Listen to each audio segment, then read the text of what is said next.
Hello sir, welcome worth yards. సరే, మనకు ఇక్కడ ఒక ఎకరం బిట్ వచ్చిందండి. ఇది రాజు రహదారికి మెయిన్ రోడ్ నుంచి 4 కిలోమీటర్ లోపలికండి. విలేజ్ టు విలేజ్ బీటీ రోడ్కు సెకండ్ బిట్ అండి. అది కనపడే బీటీ రోడ్ అండి. అక్కడ చెట్టు కనిపిస్తుంది చూడండి, అది బీటీ రోడ్ అండి. బీటీ రోడ్కు మనకు సెకండ్ బిట్ అండి. ఒక 50 మీటర్ లోపలికండి, 50 మీటర్ లోపలికి పానాదిలా పెద్ద పానాది తోటి మనకు ఉన్నదండి. లోపలికి మనకు ఒక ఎకరం బిట్ వచ్చింది. ఇది మనకు రాజు రహదారికి 4 కిలోమీటర్ వస్తుంది. లక్నవరం స్టేజ్ నుంచి, కుకునూరుపల్లి లక్నవరం స్టేజ్ నుంచి 4 కిలోమీటర్ లోపలికి BT road to BT road అంటే village to village BT road second bit 50 metre లోపలికి వచ్చినాం. ఈ కనపడే వరి పొలం అండి. రైతుకు ఇక్కడ 5-6 ఎకరాలు ఉంది.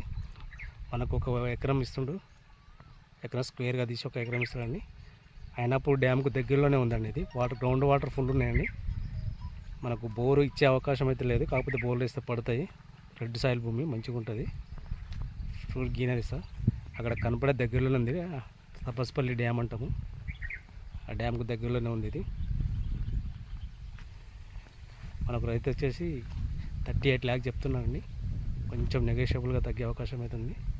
మనకు ఇక్కడి నుంచి పెగ్నాపూర్ ఒక 15 కిలోమీటర్స్ వస్తుంది. షామీర్పేట ORR 60 కిలోమీటర్ వస్తుందండి ఇక్కడి నుంచి. మనకు బిట్టు మాత్రం బాగుందండి.